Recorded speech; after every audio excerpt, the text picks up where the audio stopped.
The glass of bourbon trembled in my hand, its amber surface catching the dim glow of the kitchen light, as her words sliced through the quiet. Only once a month, David. I swear. Her voice was soft, almost pleading, but it carried the weight of a confession that cracked my world open. I stood frozen, the air thick with the scent of her lavender perfume, and the betrayal she'd just laid bare. We'd been sitting at the oak table, the one we'd picked out together at that flea market in Burlington, laughing over its wobbly leg like it was some private joke. Now, that same table felt like a stage for a scene I hadn't rehearsed. My eyes darted to her hands, those delicate fingers twisting the hem of her sweater, a nervous tick I'd once found endearing. How many times had I ignored that same gesture when she dodged my questions about late nights at the office? Once a month, I repeated, my voice low, like I was testing the words for truth. My chest tightened, a dull ache spreading as if my heart were trying to claw its way out. With who, Claire? The question hung between us, sharp and heavy, like a blade waiting to fall. She looked away, her gaze settling on the window where rain streaked the glass, blurring the streetlights outside. The silence was louder than any answer she could have given. I thought of the past year. The way she'd started wearing that new perfume. The late-night texts she'd dismissed as work stuff. The sudden weekend trips to clear her head. I'd chalked it up to her promotion, to the stress of her new role at the firm. I'd been a fool. It's not what you think, she said finally, her voice barely above a whisper. Her green eyes, usually so steady, flickered with something, guilt maybe, or fear. It's not love. It's just something I needed. Something you needed?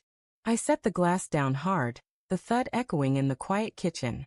My mind raced, replaying every moment I'd brushed off. The way she'd linger in the bathroom after a shower, her phone always face down. The way she'd laugh a little too brightly when I asked about her day. Red flags, all of them, waving in the back of my mind while I played the devoted husband, blind and trusting. I leaned back in the chair, the wood creaking under my weight, and tried to piece it together.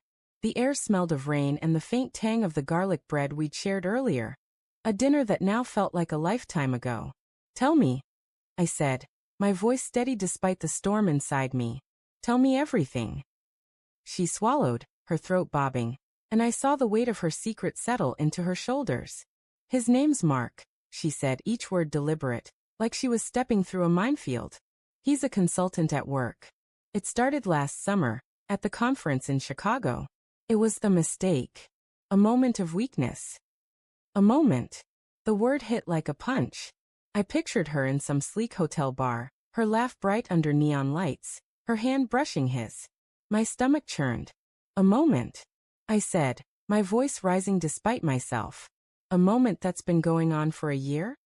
Her eyes snapped to mine, wide and desperate. It's not like that, David. It's not emotional. It's physical. Once a month, when I'm away on those trips. It's nothing more. Nothing more. The phrase burned, searing through the love I'd thought was unshakable. I thought of our wedding day, her white dress glowing in the July sun. The way she'd whispered forever against my lips. I thought of the nights we'd spent planning a future. Kids, a house by the lake, growing old together. Was it all a lie? Why? The word slipped out, raw and broken. I hated how small it made me sound. How it laid bare the hurt I couldn't hide. Why wasn't I enough? Her lips parted, but no sound came. The rain outside grew louder, a steady drumbeat against the windows, mirroring the chaos in my head. I wanted to scream, to shake her, to demand answers that would make sense of the wreckage. But all I could do was sit there, my hands clenched into fists, waiting for her to fill the silence. I don't know, she said at last, her voice cracking. I was lost. Work was suffocating. And I felt like I was disappearing. Mark, he saw me. He made me feel alive again. Alive.